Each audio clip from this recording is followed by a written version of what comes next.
the car, big fat dirty, got a son, no daughter. It could be a male or a woman, black or white, it don't make a difference. Just get your life together right there, so the girl don't give you a penny. I said, We're back. Yes. Okay. Episode 2. Yes. Episode 2. I think we should just quickly introduce ourselves real quick again, just so we kind of know who we are. So I'm Devin, I'm a storyteller, filmmaker. Portia, CEO and founder of TRAP, the Transitional Reentry Adult Program. And we got a special guest on today. Johnny Trenell, and I'm a TRAP graduate, and hey, I'm working hard. Miss Portia supported me a lot. Yes. Awesome, cool. So, Johnny, let's talk about how you guys met. Let's talk about your origin story, and let's start there. What do you think, Miss Portia? Okay, so I met Mr. Trenell with my partnership that I have with Dearson Charities Federal Halfway House. I remember the first day he was very adamant, telling me that he was ready to start off, just take off running, ready to work. He didn't care where, just wanted to work. And he showed up for the classes that I teach there twice a week. And he was just showing me that he was dedicated and, ready to move forward and, just reintegrate into society. And he's done it. He has done that. Yeah, for sure. Johnny, what about you? Talk to me about, what the experience was like for you kind of first meeting Miss Portia. Well, first of all, I wasn't as adamant as I should have been when it came to like going to her program, because I was too stuck inside of in my own head. But something drew me to Miss Portia. So I came to her program and I sat down, and then I just realized all of the help is right here. Like I've been trying to do it on my own and it hadn't been working, but all of the help is right here. So I had missed like one of her classes, and some guys in the halfway house had came in. And when they came in with these pamphlets. And I picked one of them up and started reading it, and I was like, hold up, I missed this? So I was like, oh, next time she come, make sure I be there next time. So next time she came, I made sure I sat front and center. And then I heard her story, and that she also been to prison, and she also, had to transition back into her lifestyle and, get her life together. And I was like, oh, ain't she relatable too? So now I need to pay more close attention right now. And as I started paying attention, I just realized that, hey, this a person right here that want to see me do better in life. Let me make sure I tap into the trap. Yeah, for sure. Well, I think also we should talk a little bit about you and where you came from, how you grew up, and just talk. Do what you think. Talk about your life growing up, and kind of what got you to meeting Miss Portia in the first place. Well, I grew up basically, I was adopted. And, my biological mom, she wasn't, now that I'm older, she wasn't mentally fit, to raise kids. Unfortunately, she had 7 kids, and I'm the oldest out of 7.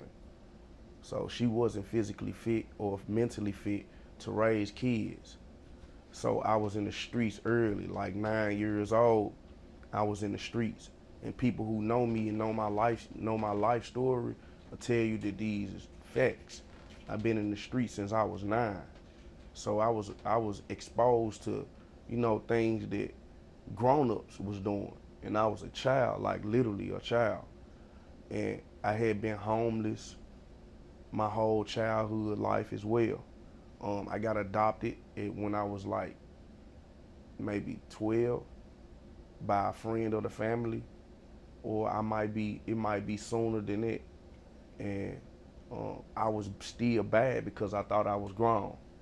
So I ran away from home and stayed in the streets. And I was homeless from, I say like 14, maybe 15 years old. And all the way up till I was like a young adult.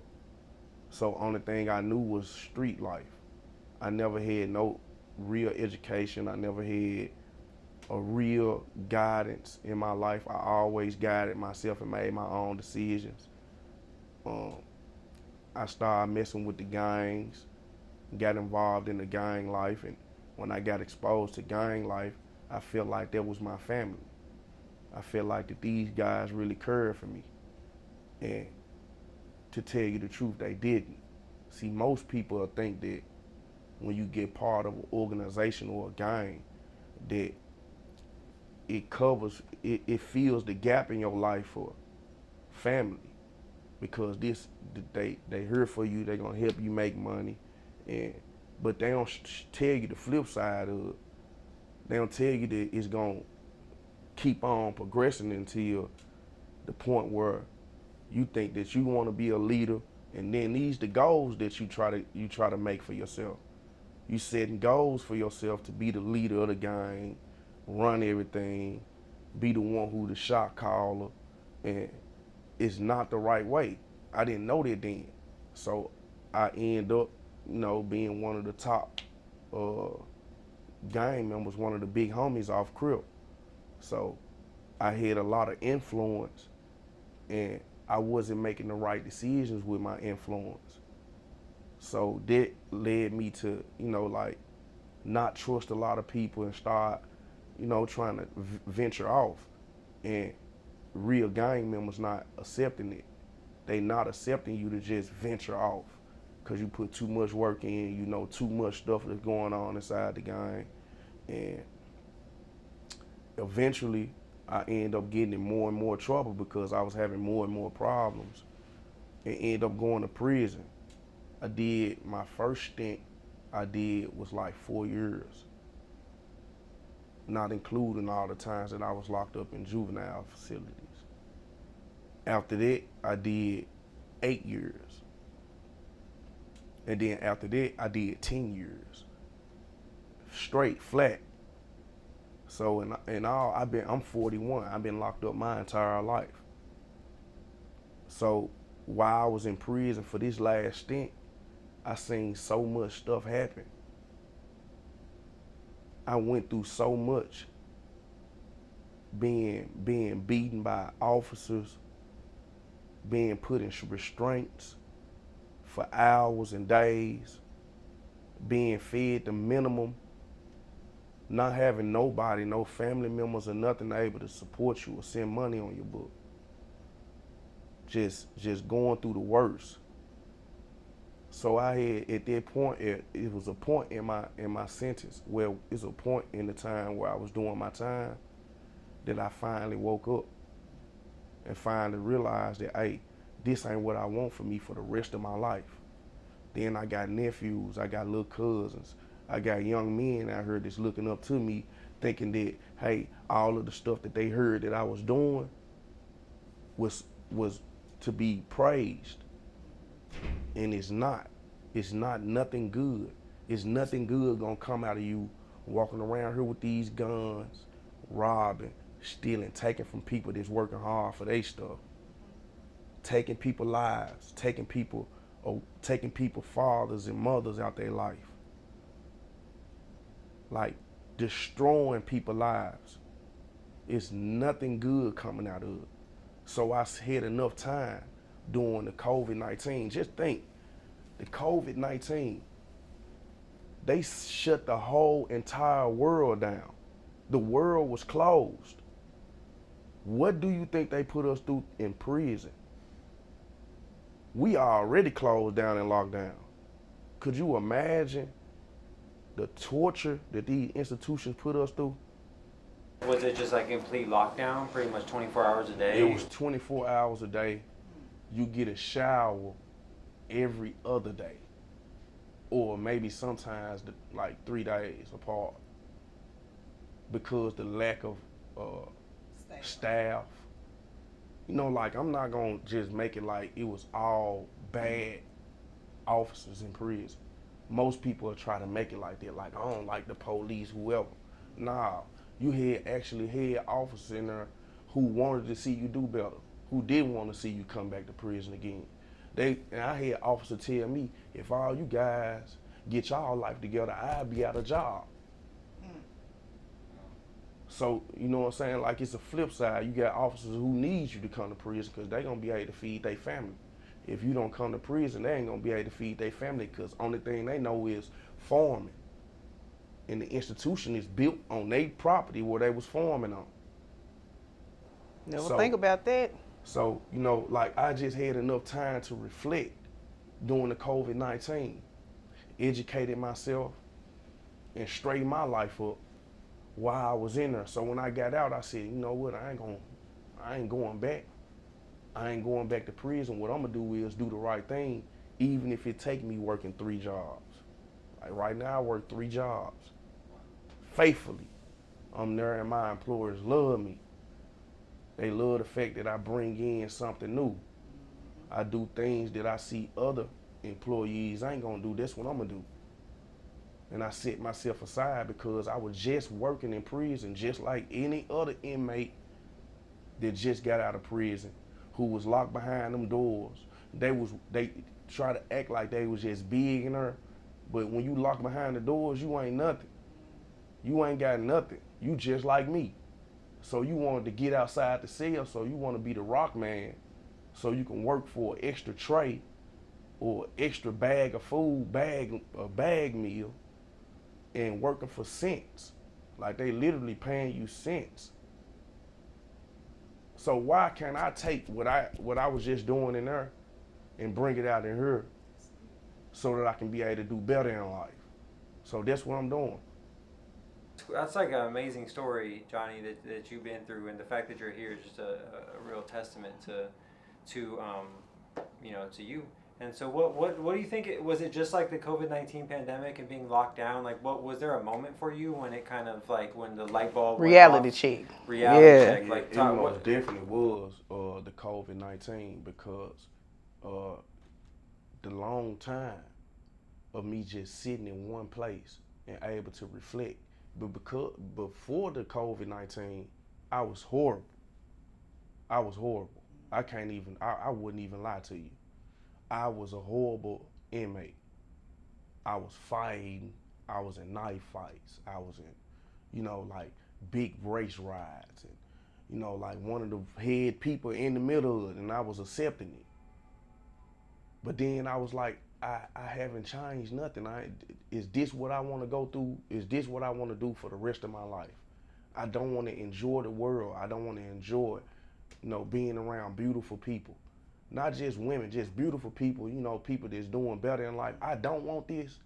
Like, how can I not? I sit in front of the TV and I watch all the TV shows and people just enjoying their life.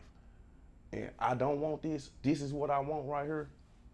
Like, it had to be something psychologically wrong with you if this what you want. And I know I'm not psychotic. So it was a wake-up call. It was a wake-up call. And I came out here in the world with the vision that, hey, one day I'm gonna be an entrepreneur. One day I'm gonna own my own businesses. One day I'm gonna be able to help employ people who need help. So I was like, I'm gonna do it.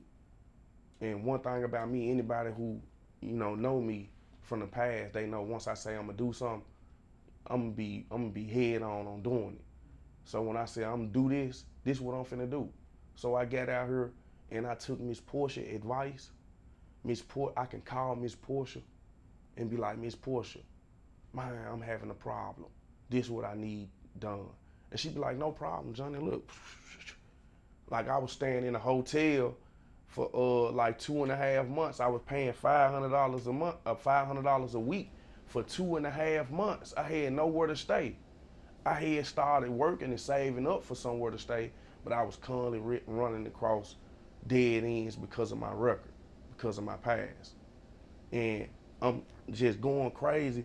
And my girl, her name is Ebony Bird. I love her to death. I love my girl. She is one of the biggest supporters that I have. And she was like, just calm down and stop being so, like, why is you being so, you got this. She was like, just chill, figure it out. You always figure it out, and be cool. I'm finna go to work. That's what she told me. Left me in the room by myself for me to just do what I did during COVID-19. Cause I had it in my head, you know what, it ain't working. So I gotta jump back out here in these streets to make this money come back that I'm spending in these hotels. And she like, nuh-uh, you ain't doing that. If you do that, I'm leaving you. You know I'm a good woman. You know I'm here to support you, but I ain't finna allow you to just leave out my life like that. And I wanted her in my life, so I was like, you know what? I'ma appreciate what God gave me, and I'ma listen to her. So she left me in the room by myself, and I was able to sit back in the bed and reflect. And the first thing that came in my head was, dummy, why you didn't call Miss Portia? So I got straight on the phone and texted Miss Portia. Miss Portia, I need your help. I need to find somewhere to stay. I don't have nowhere to stay. I've been staying in a hotel for 2.5 months, paying $500 a week. Miss Portia hit me right back up. There ain't no problem. Why you ain't been calling me? You waited 2.5 months to call me? You should have been calling me. You know you're a trap graduate. You know I got you. Send me a private owner listing. I called a private owner. Within a month, I was in my own home. Now I got a big Copperstone 3-bedroom home, 2-car garage. I got vehicles in my garage, and I got jobs. And I'm just blessed that I'm so blessed that I'm able to say that I'm a graduate from the trap program. Do you remember that, Miss Portia? Do you remember that? Yes. That's one thing. I really stay in tune with them. I follow them on Facebook. They follow me. So he know. I saw him one day on there and he was having a rough day. And he was just kind of just vocalizing everything. And I was like, get off of there. Get off of there. That's not nobody's business. You need to sit down somewhere, get your thoughts together, pray. But that's not for you to project out there for the world to see. And it's like, honestly, ever since we had that talk, I haven't seen him do that anymore. Every time I see him posting something, it's extremely positive. And like he said, just a lot of people feel like once they sign up for the program, once they graduate, or if they fall off somewhere in between, you always in the trap program. That's what I tell them. So you can call me. I don't care if it's 2, 3, 4 months down the line. Things happen. I may have gotten you a job. You worked it for 6 months. Something happened. Don't sit there and not call me. Call me. And especially if I know it's in you to want to, work and do better. So I'm here for y'all. And I am very glad that I kind of stuck by you because, I know it was rough for you. I know it was, but I really believe in y'all. And it's like, I try not to look at them by their background or their charge or anything like that. I want to get to know them for their self. And they are all sweet people. It's like being in that survival mode. If you don't have nothing but negative people around you, you have to put on an armor to protect yourself, to have it where nobody can get over on you, nobody can cross you or play with you. But when you surround yourself with positive people, you can let that shell go. And you can just actually enjoy life, meet new people, and like I told you, they'll pour into you. Yeah, they have been. I ain't gonna lie. It's a guy named Mark Akins. Mark Akins is the owner of a gym in Vision, Memphis, on 1 North Main Street, right in front of the Walgreens. And I was just walking up and down the street, filling applications out in all the places that I could. And as I was coming back through, I seen him standing outside, and I thought they was probably doing construction work because the front part of it wasn't all the way put together yet. So I was like, hey man, y'all need help in there? Like I was just looking to earn just a few dollars for the day. And at first he was like, nah man, I'm good, you know what I'm saying? I ain't give up. I said, man, listen, if you ever need help, I'm gonna be walking up and down this street all day filling out applications, man. If you ever need help, I'm the man that you need. And as I was finna get ready to walk off, he was like, hey, you know what? Come on back in here. He was like, I got you, man. I got some work for you to do. So he just got me to clean the place. He just wanted me to do some little simple cleaning. But I'm not a normal, simple type of person. I'm finna do the extreme. I want to be able to leave an imprint on you. When I walk away, I'm gonna make you feel like I'm a necessity. You need me around. So I cleaned the place spick and span, top to bottom. I found places that he ain't even no need to clean, and cleaned it. And I was doing that for a few months with Mark. And before you know it, Mark was like, man, I'm gonna find you another job, man, cause you coming every day, man. You get too much money from me, man. He was like, man, I got to get you employed, man, because man, I can't keep on paying you this cash like that. You know what I'm saying? So Mark got me a job at a bar and grill. I started working at a bar and grill. Then I just started meeting so many people that just love my work ethic. Like they see, oh, he'll work every day we come in. We see him doing the same type of way. He ain't never been lazy or none of that. Every time I come in here, he the same way. Other people just start trying to pull me in and help me out. Next thing you know, I'm getting jobs here and job there. I'm getting job offers. I can't even do all this work, you know. But they see the type of person I am, and now I'm like, you know what, I can do this, and it just make me feel so proud to be able to do it every day now. So I wake up and people be like, man, we don't even see you no more. I'm working. They be like, man, we so proud of you because everybody know that I like the recidivism. My recidivism was so low. Like people just knew for a fact that I'd be back in prison right now. They knew it. They was like, man, you need to stay out of trouble, but we already know you're gonna get in trouble. So I just been trying to prove people wrong. You know what I'm saying? Like I ain't trying to prove them wrong. I'm trying to prove myself right. There you go. So, you know, I'm proving myself right every day and I'm improving. I ain't just staying stagnated. I'm improving. So I'm just trying to learn how to, you know, Miss Portia also finna help me start my LLC where she gonna help me through the process. And I'm gonna do it how, you know, I'm gonna do it on my own, but I just need her help on, you know, guiding me.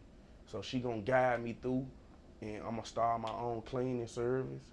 And that's what I love to do anyway. So I got jobs now where people love how I clean so much that I got little contracts now where I'm cleaning places. So, you know, like things starting to lift up. It's not as official as it should, but eventually I'm gonna be able to have my LLC, my EINs, and then I'm gonna be asking for the big money. Yeah, go international, right? Yes. So that day that Miss Portia was talking about where you got on and you were just really upset, do you remember that day as well? Yes, sir, Was that what was going on that day? Was it just like a lot of rejections? Yeah, it was a lot of rejections, a lot of people who said while I was in prison never wrote me a letter, never said nothing to me or never checked on me to see how I was doing. But when they see me out in the world, they so used to me getting that quick money. They used to me getting all that big money at once, and then they come around and try to take pick at you for a minute until they see you back down and then disappear. You benefiting. Yeah. So now they see me working, but before they see me working, they was thinking that they were finna get the same person. So they love me and they care for me. I've been getting all these loves. I love you, man. I miss you, man. Need to get on back out here. So that it was frustrating to me because them plus my mindset now was battling with each other. It was clashing because I was being tugged this way and tugged that way, and I was feeling like, man, I gotta get out here so I can be able to support my people. Yeah, well, we talked about that last episode. It's like some people are really willing to help you, but they're willing to help pull you back. They're not willing to help you move forward, get a job, be there for you in all the right ways. They're trying to help you. They're trying to hold help you help down. them, Yep, you know what I mean? yep. So you found that a lot? I found that. I find it now, every day. Every day I have like gang members and, you know, like the homies trying to pull me back in, and, you know, family members trying to see if I'm able to, you know, hit a lick. You know what I'm saying? But I'm working so much, I ain't got no time for none of that. Every time they, man, what's up? You want to get up? Man, I got to go to work. That's good, and that's the thing. You have to utilize your time. You cannot just not having nothing to do. That's gonna be like the devil's playground. You gonna be getting into all kind of stuff. But as long as it's work, home, you don't have room for that. And at the same time, you know your money gonna flow. You ain't gotta look over your shoulder, and you committed to what you're doing. That work ethic is gonna take you a long way. Like you said, that skill set you have with the cleaning. I know you probably doing it in jail. That's where I started doing it at. Buffing floors, waxing, you know, stripping, waxing, buffing floors, mopping floors, sweeping floor in large spaces. So I was like, I know how to do this. Like, I'm so good at it that I'm gonna take this out in the world with me. So that's what I started doing. And it's just God, man. It's God putting me in position. I'm an author, I'm a musician, and I clean. That's what I do. So, I'm just trying to balance it. Once I start getting myself to where I need to be at, I'm trying to see which blessing gonna come first, and then I'm gonna perfect it, and then I'm gonna move to the next one. That's it. So that's what I'm trying to do. I'm trying to better myself and better the people that's around me that want to see me do better. Yeah, and I think also it isn't important to like allow space to say those kind of things, even if it isn't the most positive thing.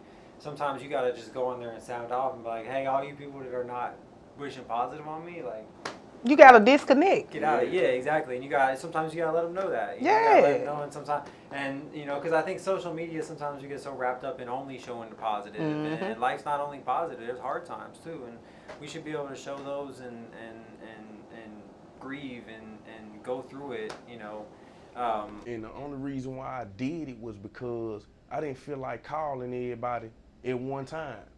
Gotcha. So I got on Facebook because I know everybody is on Facebook trying to watch my story. They trying to wait for me to fan the hundreds of thousands of dollars so they can call me. And I'm like, y'all get away from me. I'm telling you now, get away from me. I don't want to hear it. I don't care nothing about what you going through, because you definitely don't care about what I'm going through, because while I was just in prison, none of y'all went around. Now you want to be my Facebook friend.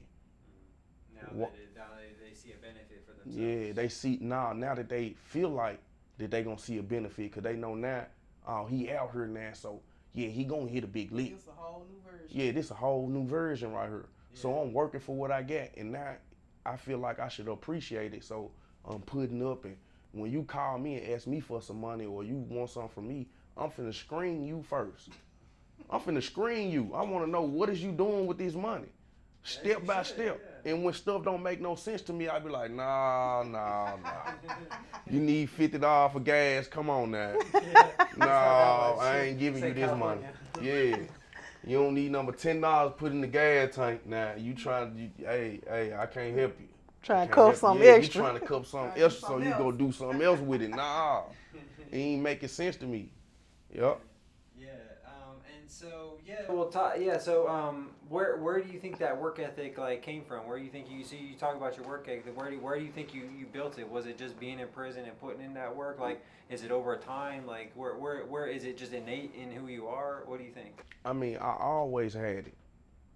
Even when I was hustling. I had to out hustle everybody else.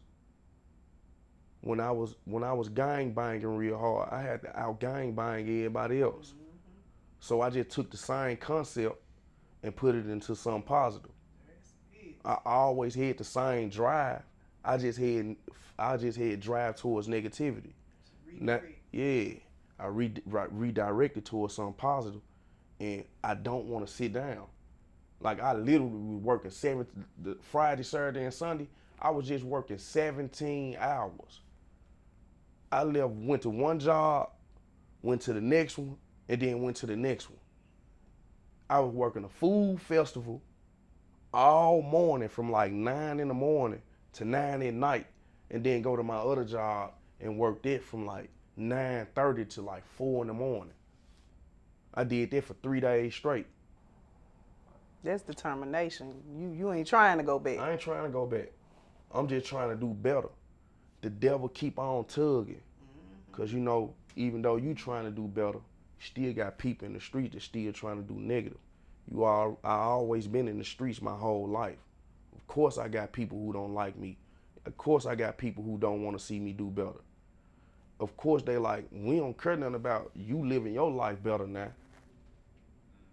If we see you out here, you need to be ready for conflict. So I don't let them see me. You go. Stay out the way. Working, I work. You ain't nowhere where I'm at. You ain't nowhere where I'm at.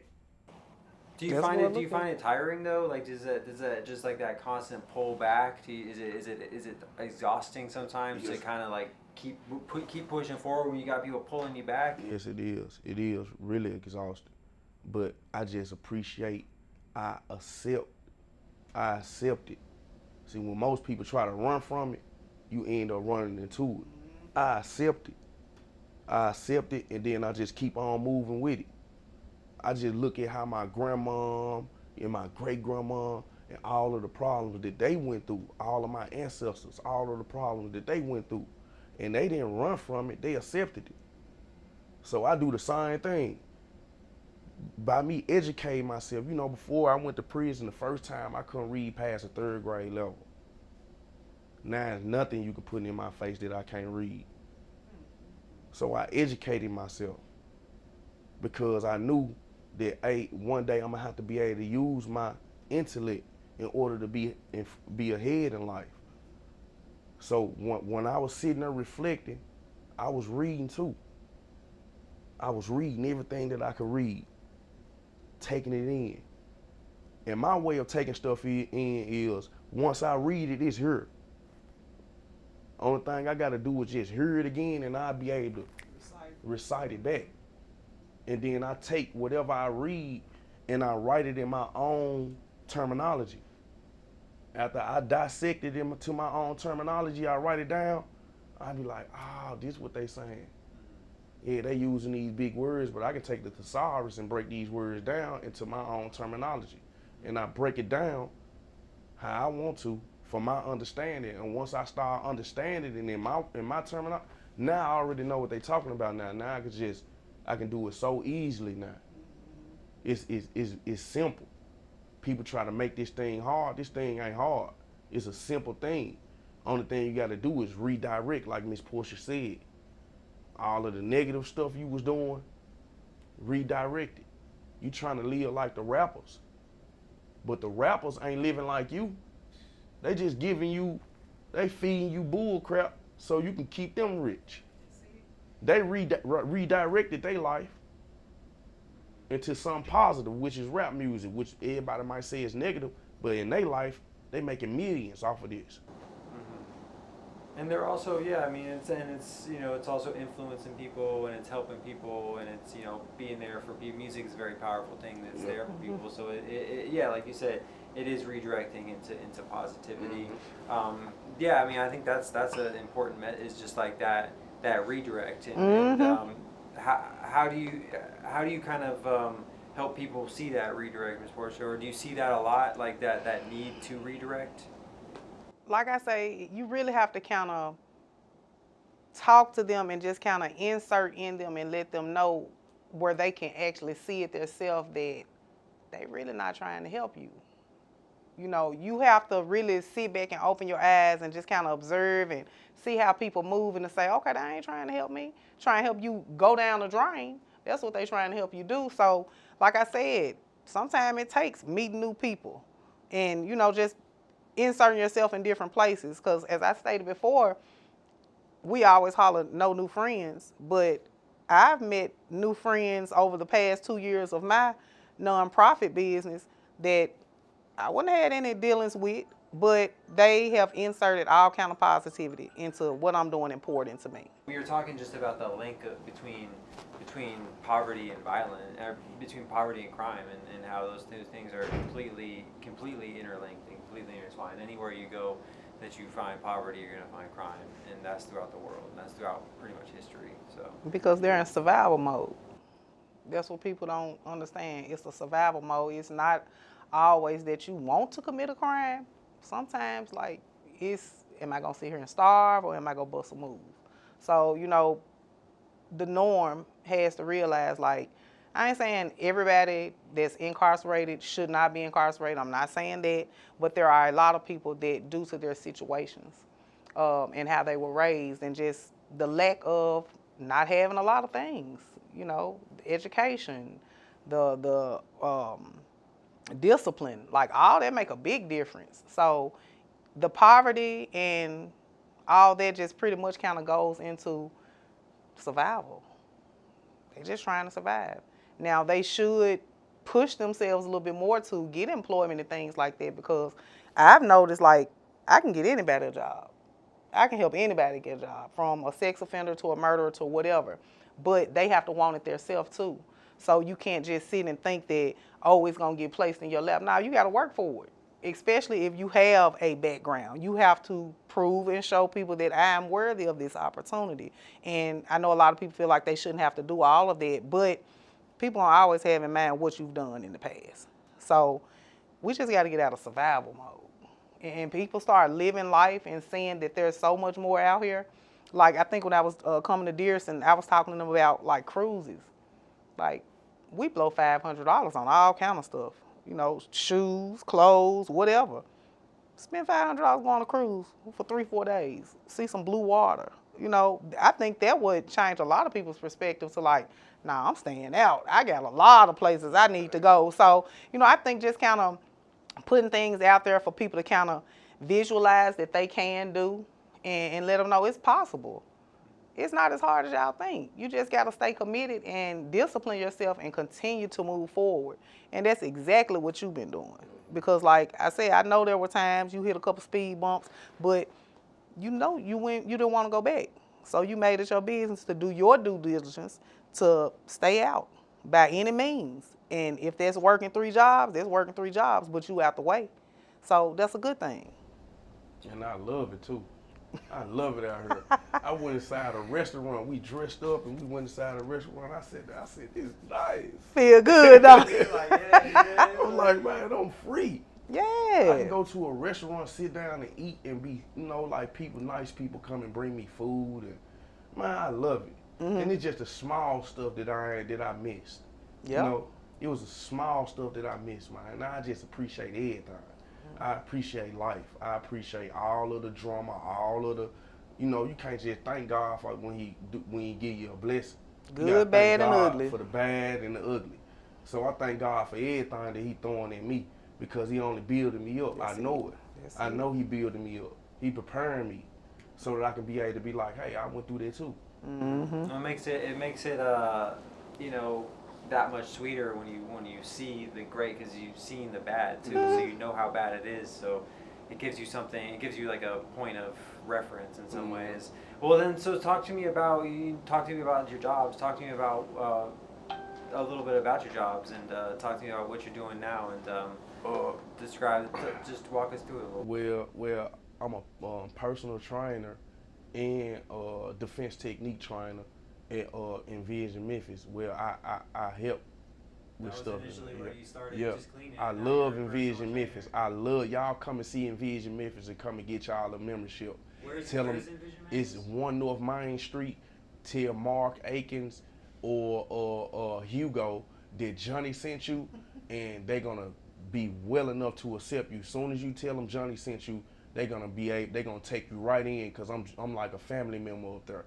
And I clean the place. Me and Mark just locked in a contract where, you know, where he pay me and I come in and clean the place on every Sunday. So he pay me for doing that. And I also, after I leave the gym, I go to the gym about 8:30, clean the place real good. 8:30 a.m.? 8:30 in the morning, yes sir. Then I leave from there and I go to Crazy Coop, which is a bar and grill. And I go in there and clean the place and bust the tables and sometimes wash the dishes or whatever they need me to do. I do that from like 10:30 to probably like 4, maybe 5 o'clock. And then at 8 o'clock, I be at the Silly Goose. I go to the Silly Goose on Peabody Place. The owner name is Boba. And good guy, he's from Sylvania, Russia. And good dude, good guy. You know, he like people who done been through stuff and stuff like that. He like to help people who been through stuff. So, you know, he welcome me in and make sure he give me the best money. I get paid more than any bar back downtown. Like, it's no bar back downtown Memphis that make more money than me. And I work at the Silly Goose, so he makes sure he take care of me as well. And at the end of the night, I do all of the cleaning. Keep all the dishes clean, keep all the cups clean, and then at the end of the night, I clean the place. So, you know, he just makes sure he take care of me, so I make sure I take care of them. Yes. Yep. Yeah. When you do good is gonna follow. That's what I tell everybody. You might run into, you know, a couple of little brick walls, but when you do what you're supposed to do, your blessings gonna come. Yep. You just have to stay consistent. And none of this wouldn't be possible without Mark. Mark, my friend Mark Akins, well, as far as the jobs and stuff. Because Miss Portia done helped me get jobs too. You know, she done helped me get jobs as well. it was just I wasn't able to, as far as transportation, be able to get to them like I supposed to. So I was walking and riding the bus. So I needed something close. So I just started walking downtown Memphis, and it's about your placement too. Try to get you a job somewhere where you can be able to walk to, if you don't have a vehicle, or you can drive a bus to. Short distance. Yeah, short distance. Not too far. Start like that first. Yeah. Ride a bike or something. So that's why I was walking up and down the street, trying to find me a job somewhere close to where I stayed at, and just me cleaning real good, being a good cleaner, got me these other jobs. I consider myself as a custodial cleaner. Like that's my profession. I want to be a custodial cleaner. Well, and by me coming in and he want me to clean, I'm like, oh yeah. Right up your alley. That's all you want me to do is clean? He like, yeah. I'm like, oh, it's on. Yep. And that job, me doing that led to other people like, man, I really need my place clean. They saw the quality of your work and that translated to, so it's just one of those things where, like Miss Portia was saying, like you gotta want to do it, but also you gotta be consistent in it, and that consistency, it will lead you somewhere good, even if in the short term you're kind of like, I feel like I'm just going flat. It is kind of, maybe it's a subtle slope, but you're going uphill, you're going the right direction, you know. Yep. It's just sometimes it's so far you can't even see sometimes. Just trust the process. Yep, that's why I said right now I'm being employed, but in a minute, once my LLC and my EIN come in, I'm gonna be asking for them contracts. That's what I'm talking about. So talk to me about the future then. What do you see? 5 years. 5 years. Yeah. 5 years from now, I'm hoping to have my children. Well, I have a couple children books. I hope, hopefully, I have those published. I met a great lady, executive director of Church of God in Christ, and she owns publishing companies. So eventually, I'll be able to publish my books, have my books out. Hopefully, God's will, I'll be a bestseller. And because I know I write great. I write great. My writing is superb. So eventually, that's what I want to be happening in 5 years. Hopefully, I have my own cleaning service in 5 years, and it be up and running, and I have contracts going on. And I just want to be able to help the youth. So hopefully, I'll be able to have me some type of after-school program that's real successful with helping the youth. I'm be focusing on tech, because I know that's what a lot of kids is focused on these days, technology. So I want to be able to have an after-school program that focus on technology for kids. All that sounds amazing. I want to add one thing. You gonna do it. Don't say I think or I'm gonna try. You claim it. I'm gonna have my janitorial service in 5 years. My books will be published, and I'm gonna put it right over there with the rest of my books. And you just have to speak things into existence. I feel like that is so real because I experienced it. Nobody would have thought trap would have been like this in 2 years. And I get so many people that tell me now, girl, you don't know how good you doing in 2 years. I've been doing this 10 years. I've been doing this 8 years. And it's like, I'm consistent. That street mentality is still in me, but I have a business sense. And I feel like it's okay to have a little street mentality and then have a book sense, because that hustle, if you a hustler, man, you going to give it your all at whatever you do. And I feel like that's me and where I'm at right now. Yeah. Same way I was out in the streets doing stuff I ain't had no business doing, I'm gonna go just as hard for trap. And you relatable, me, Portia. Like a lot of people that's in the street, the stuff that they going through, you been through it. You able to tell them that. And then when they look at you, they be like, yeah, I can talk to her. Like when you try to, when just think about when the church people try to walk up on the block and try to talk with these suits on. Everybody running. Everybody striking out. Yeah. But you can walk up to them and be like, what's up, man? They be like, what's up? Yeah. And then they looking at you like, man, she fresh as, you know what I'm saying? She clean. You know what I'm saying? Dreaded up, you know what I'm saying? Hat cut to the back, and then you start talking. And then you can't do number like, whoa. You know what I'm saying? Then focus now. Because I know if she can do it, I can do it. You know what I'm saying? So for real, that's why I appreciate you so much, me and Portia. I appreciate Real, you man, for I love trusting you, me Miss to help. Portia. Thank I you. love you too, friend. You know I get you. Man, Miss Portia, I wouldn't have my home if it weren't for you. I wouldn't even have my head on right, Miss Portia. Man, I promise you, you don't know how much you helped me. You don't know me, Portia. You tell me, I believe, I know. For And I see real. the change. I really see the change in him from the beginning to now. And like when he came here today, I just saw a different little glow on him. When I saw him at the food truck festival, he had a different little glow on him. Like, he done changed. And God got a blessing for him. Yeah, and so you see, so talk to me about the progress you've made, even like you talked about how you from when you first got out to where you are now. You know what I mean? Talk about like going like that, how far you think you've come. My girl was like, she was like, where you gonna live at? I'm like, I don't know, man. They just gonna kick me out. So I'm gonna be out there just trying to figure it out. The halfway house, yeah. right? Okay. So I was like, they just gonna kick me out. Like I'm gonna be just in the street. I'm gonna have to figure it out. She was like, no, you not. She was like, I stay with my mama.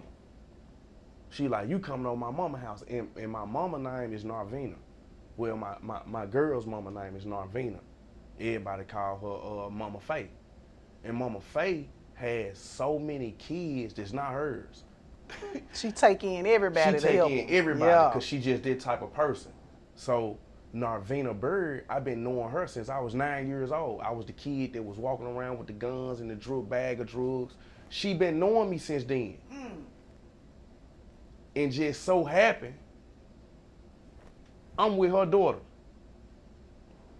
Tell you, God will line some And stuff up for you. when she seen who I was, she was like,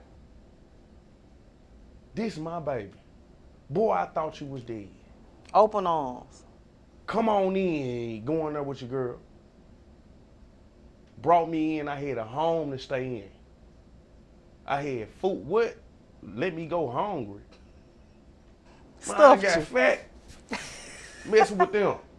All they do is cook for me. All they did was love up on me. That's all you need. Mama Faye and my girl Ebony Bird, Faye Bird and Ebony Bird, them was my two biggest supporters when I got out of prison. Now, I do have my little brother, who's my brother from me being adopted, Gladys Parker. His name is Keith Parker. He would help me out with cash. You know, he would make sure I get a car to drive, stuff like that. But Faye Bird and Ebony Bird, they ain't play no games about me, you know, being focused, staying focused. They always, cause I'm around them all day, stay focused. Just make sure you keep your eyes on the prize, cause we don't want to lose you again. And then me wanting them in my life too, I just stayed focused. That's all I did. Made sure I stayed focused, made sure I kept my head down, made sure I grind real hard so I could be able to make them happy. Now, we got a home now, and Mama Faye be like, y'all don't even want to come over here no more. But I cook some beans and, you know, cook my famous. Try and entice you to come on I over. cook my famous coleslaw that you like. I made some coleslaw and food. Come on over here and eat.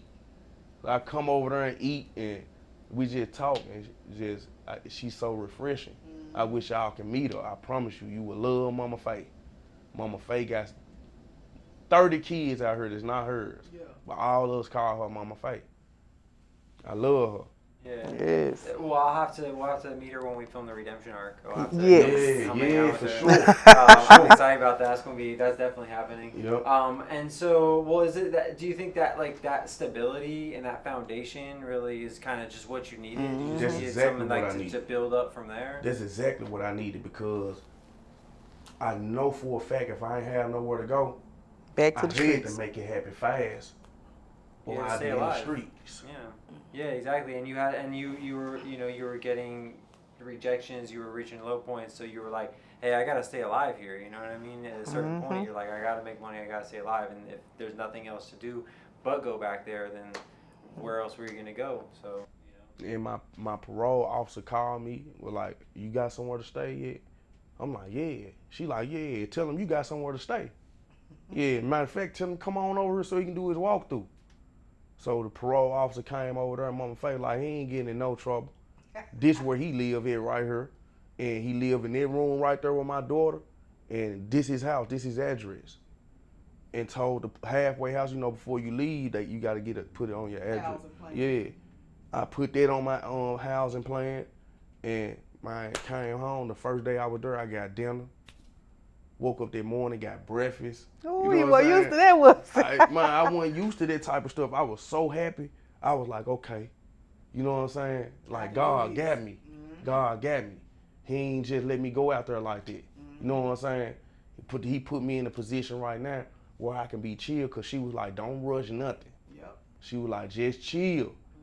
Get you a job now, Yeah. but don't rush nothing. Don't You have try to move at your own pace. Yeah. That's what I tell a lot of the participants. Like, don't get out and look at what everybody else doing and feel like you got to catch up and fall in line with them. No, you move at your own pace. You may need to move a little bit slower than everybody else. Like, you just got to pace yourself. Especially when you want to do right. Like, if you think you going to get out here and just do the right thing and just boom, now it can happen, but that's not how it works. Some people need you to be around them a little minute for them to understand what type of person you is. Ain't nobody just gonna give it to you right off the top, just cause you just said it out your mouth. This what type of person I am. Like, smart, intelligent people, they want to see. They don't want to hear. They want to see. action. Yeah. Yes. I want to see you do this right here. This is what I want to see you do. You gotta say, yeah, you can say everything you saying, but I want to see you doing what you saying you gonna do. And once they start seeing it, they're gonna be like, They're going to follow on. along with you. And that's I why I got tell everybody, activate your ask. We Yeah. ask for stuff from people and pray, but you have to put in work. You got to do your part for you to actually understand the value and worth when you get to the point that you're trying to get to. So you got to activate your ass. You can say all day, man, I need a job. I'm trying. Are you applying to jobs all day, every day? Exactly. Like, you can't just apply to one job once a week and say, I'm looking for it. Nah, that's not how it goes. And they also got apps. They got apps that will give you jobs every day. One app in particular is the Workday app. And you can log on to there, put your stuff on there, and you will have jobs coming at you more than you can even think of. And they this every day. They'll give you like if the company don't want to hire you, you'll have another job tomorrow because they're gonna upload a whole list of new jobs. So it ain't no thing about all. Only thing you need to do is make sure you get the halfway house gonna make sure you do this: birth certificate, ID card, Social Security, and go to work. McDonald's paying $15 an hour. Ain't no excuse. Ain't no excuses for you not talking about some you want to work. Nah, you don't want to work. That's why you not working. That's it. You want to sit here and wait for somebody to give you a handout instead of do what you need to do. Because I could have called Miss Portia and said, Miss Portia, I need a job. But I was like, man, I'm finna get me a job. And when it got me a job, and I worked the job for cash every day, until he was like, nah, man, you Tearing me down. You milking me, man. He was like, man, you know what? I'm gonna get you employed, and got me a job. So, you know, like, if you want it, you're gonna go out there and get it. If you don't, you're gonna be sitting around being stagnated, and eventually you're gonna figure something out that's not positive to do. Gonna put you right back. Put you right back in. And with saying it, my little brother was my charge partner. His name Maurice Harris. I got out like a month before him. When he got out, he was doing so great. He got his dealership license, and he was selling cars. And I started seeing him progressing, doing better. I was like, whoa, this is great, man. I'm happy for you. I'm happy for you, bro. When he got out the halfway house, that's when life started getting real. Now you gotta pay the light bill, you gotta pay rent. You wanna live in the nice places. Gotta have that paper for that. And now he facing 161 years. That's why I be trying to talk to him and tell him that the turtle won the race, not the rabbit. Tell me. People don't understand. The rabbit, just because the rabbit was quick, fast paced, that don't mean nothing. The slow person, the person that's able to pace himself and follow the obstacles right, because just because the rabbit was able to jump over the log and run through the woods and then get distracted by the distractions. But when you stay focused and stay on pace, you're gonna see your goals start happening. I knocked off like 5 goals within my yearly goals. I had 10, but I knocked off 5. And the only thing I'm gonna do is put it back on my next 2-year goals, and I'm gonna try to knock them out. I literally got it wrote down. I wish I would have brought it here. You have to. Yep. You have to. That's what I tell people. You need a vision board, or you need some kind of list of goals. Yeah, You need I to got be that able from to you.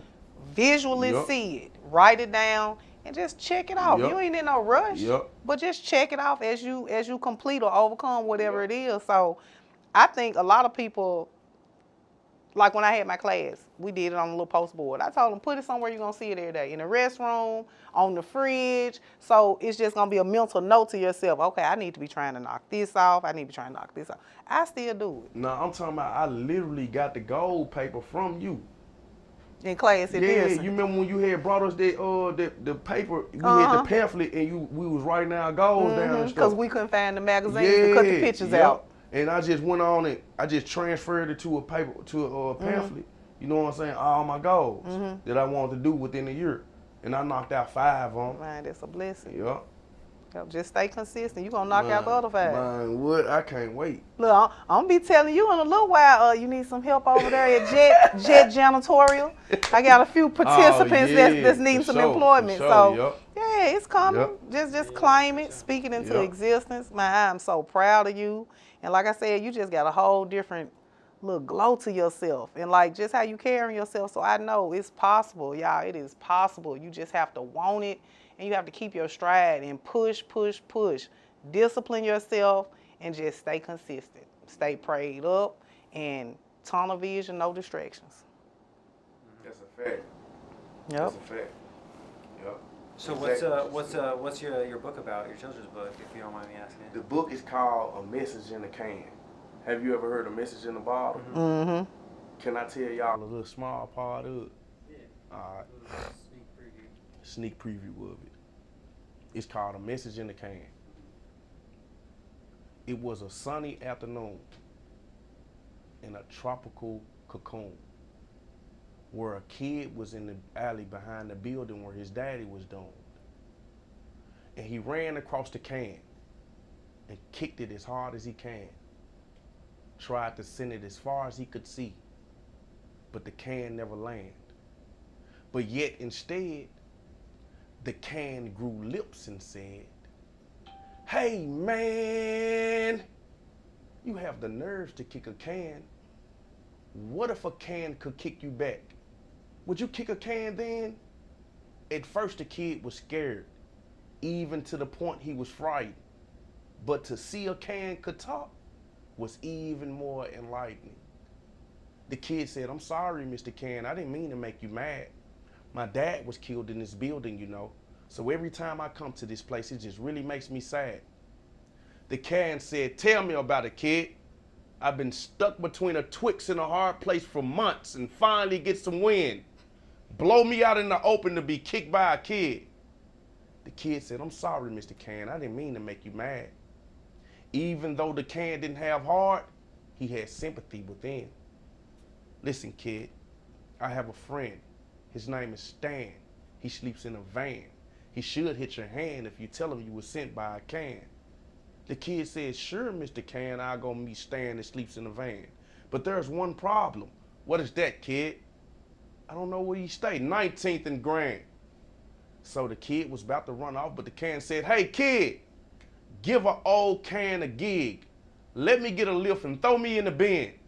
So the kid ran and grabbed the can as fast as he can and threw it over his shoulder because he was going to meet Stan that sleeps in the van for a friend. The kid made it to 19th and Grand barely, to find out that 19th and Grand was an abandoned alley. "Hello? Is anyone there?" "Who goes there?" a voice said. The kid said, couldn't see nothing that could have spoke. Made him get the jitters as if it was a ghost. So he wiped his eyes and focused close, and through the cup was a talking roach. I'm gonna leave it right there. And let me just say this. You are an amazing storyteller. You're going to be going in schools and you're going to be able to present that yourself. Like, you really had my attention. Look, without the book, yeah, so, man, you got it in you. Out, you know what I mean? You gotta go, I feel like, you gotta do like story time or something. Yeah. We're going to have to connect you with WKNO. I'm going to implement some Christian scripture into it as well, but it's mainly like artistic kid who, you know, like it's a no bullying book. So I'm trying to focus on no bullying and, you know, no shaming and stuff like this. So I'm gonna eventually start implementing Christian scripture into it too. So you know, so the kids can get some Get a little word while they read. read. Okay. Yep. You gonna do that, friend? Yeah. Look, you had my attention. Look, I wish I had a kid to buy a book for. For real. I'm gonna have to check back with you and get a book soon from you. I'll get one for my niece. Yeah, but no, that's great. And so what inspired you to kind of like get into writing and get into that kind of thing? Well, actually, it was a mistake. I was actually finna write a rap song, and then I was just like, I promise you, it just came to me, and I just started writing it. And I think I was listening to a song that had "Message in the Bottle," so I was finna write a rap song called "Message in the Can." And when I wrote "Message in the Can" on top of the paper, it was just like poetry. So I just started writing it down, and as I started going, I was like, scratch off. I'm like, it was a sunny afternoon in the tropical cocoon, where a kid was in the alley behind, and then it just started flowing. It just started flowing. It was a mistake for me to even start writing it. So I get on the door while I'm in the hole. I'm in the hole for getting in trouble. Everybody on the door arguing. But when I say, hey man, I'm finna get ready to do something, they love my rap music. They love it. You reading the book? Yeah. And I promise you, it's noise all day, every day. So soon as I say, I'm finna do something, man, I'm finna get ready to do something, everybody be quiet. And I got to doing it. Nobody didn't say nothing or nothing. When I got finished to the end of it, they were like, man, you need to keep all right. What's wrong with you, man? We need to hear the rest of it. You know what I'm saying? So he was actually incarcerated when you Yes, sir. when Yes, you came sir. up with that. Yes, sir. Yes, sir. I was locked up. And people, every time people see me in prison, they be like, bro, do the message you can.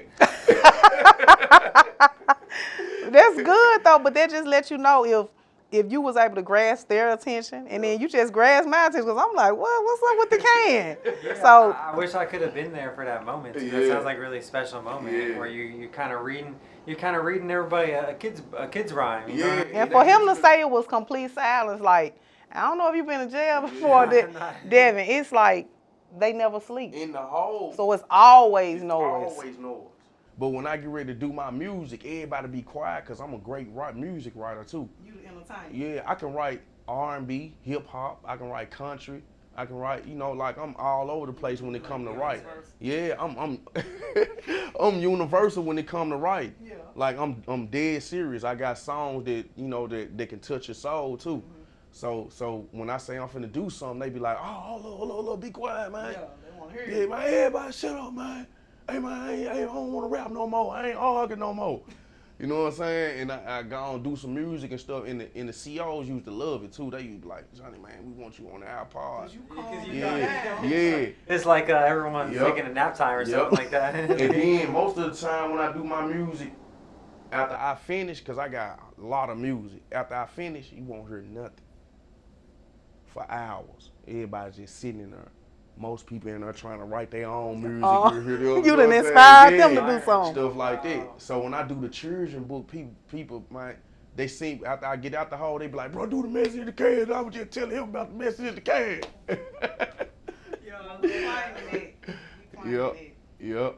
100%. No, that's really special. It must, I'm just picturing it. It's like there's this like beautiful, like almost childlike innocence to it, because the fact is you're reading a kid's book, And you know, how many of those people got the chance to have a kid's book read to them That's when they it. were growing That's up it. as a kid? You know what I mean? Like, Small things like that. and that's very special. I think that's. And I love the fact that when I get to doing it, adults be like, Full That attention. childlike innocence, you Yeah. know, like that. Yeah.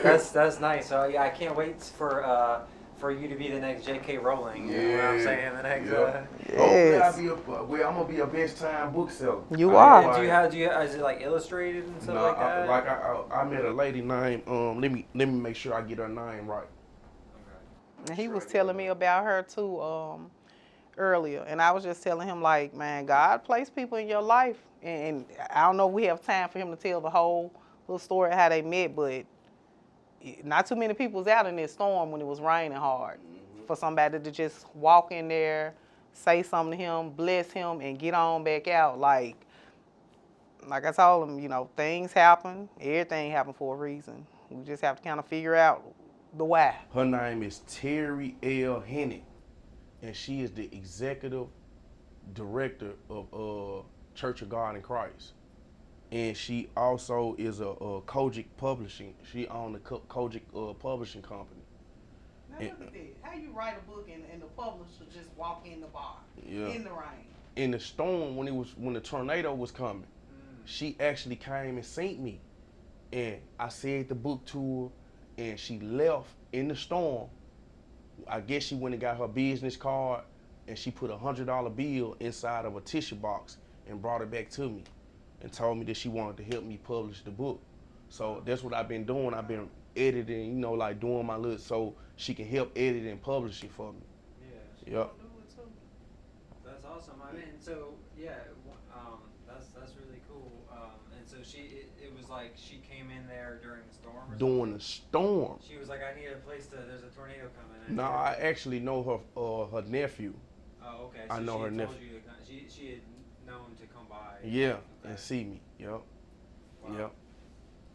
Wow, that's pretty special right there. I promise you that. That's what I told him. When he told me the story, I was like, man, God working in your favor. It's like he'll place people in our life and we don't know what their purpose is or why they there, but it'll soon come to you. And that's kind of like what I've been saying. I feel like I know everybody I need to know for Trap to be successful. I'm just waiting to run it across to the right person that's going to be like, oh, yeah, let me help you go and push this. So it's coming. You know, just stay consistent in what you're doing. Keep writing your books. Keep working. Keep gaining your skill set. People going to see what you're doing. They already seeing it. So you know, you already successful, but it's going to get even better. It's going to get even better. Just keep your stride. I believe it, too. Yep. I believe it. Yep. Yeah. Well, is there anything else that we should add? I feel like you told your story, and I can't wait to hear it again on the Redemption Arc. Yeah. Go more a little in depth with Yeah. everything. But yeah, is there anything else we need to tell people about?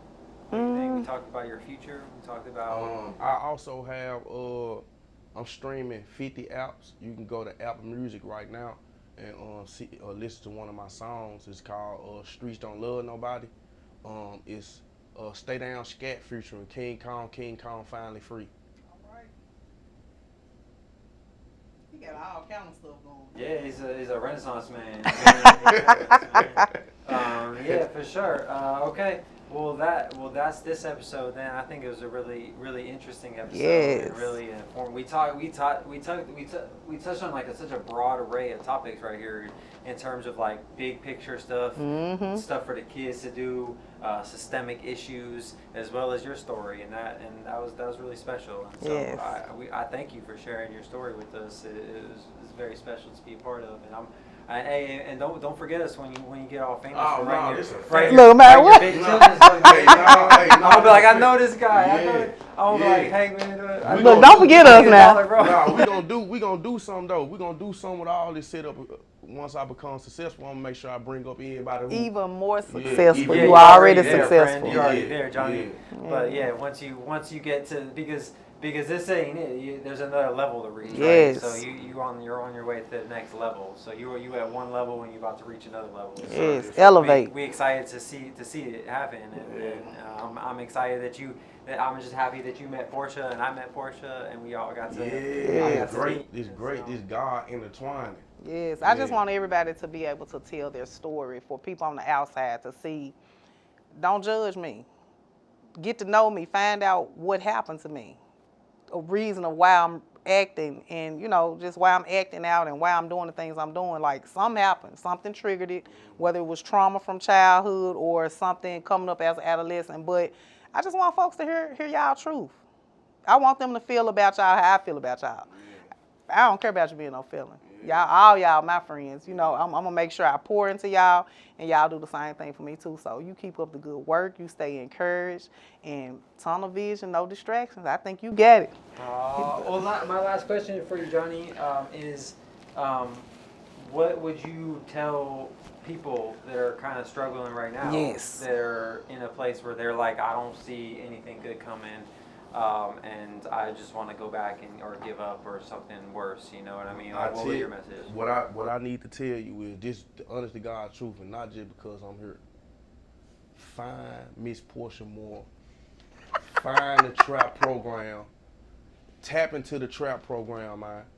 You think it's a trap? You think it's a game? This ain't no game. I'm telling you, Miss Portia have connections that'll be able to help you get out of your stupor, man.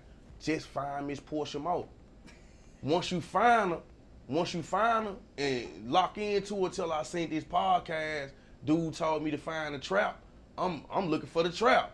Man, I'm telling you, man, tap into it. It's trapevolution.com. Make sure y'all tap into it. Yeah, that's good advice right there, because I mean the other thing is I was reading the comments on the redemption arc that I did with Miss Portia, and just there's only positive comments. You think once in a while people will say, "Ah, she didn't do that much for me," but there's none of that. It's like everyone's like, "She helped me so much. Like I wouldn't be here without her." So it's like you know that what Miss Portia's doing is just really important, and it's just like it's helped so many people already, and it's going to help a lot more people too, because as it keeps growing, there's a lot more people to help, and that's what we're trying to do here. Is we're trying to tell stories And get the word out. Get the word out, and just people are so much more than their past. Like you said, people are so much more than that. That's what Miss Portia saying right there.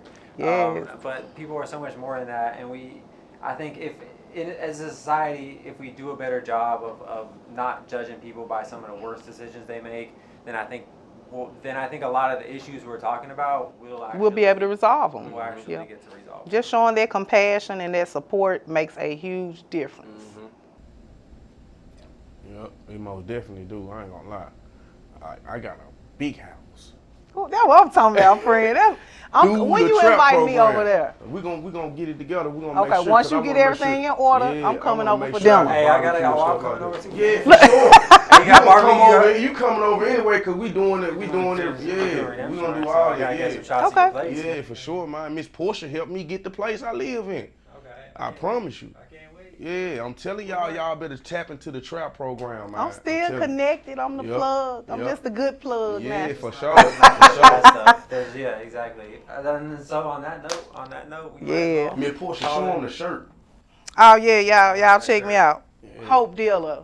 If you need some hope, come see me. Devin said, make sure they see that H and it ain't no D. It's an H. I didn't want to get it twisted. Right? Yeah, don't get it twisted. We about building people up and making things better. Yeah. Yep. That's it. And I can smile, man. I'm so happy to smile. That's what I'm talking about. Trap Evolution, y'all get with us now.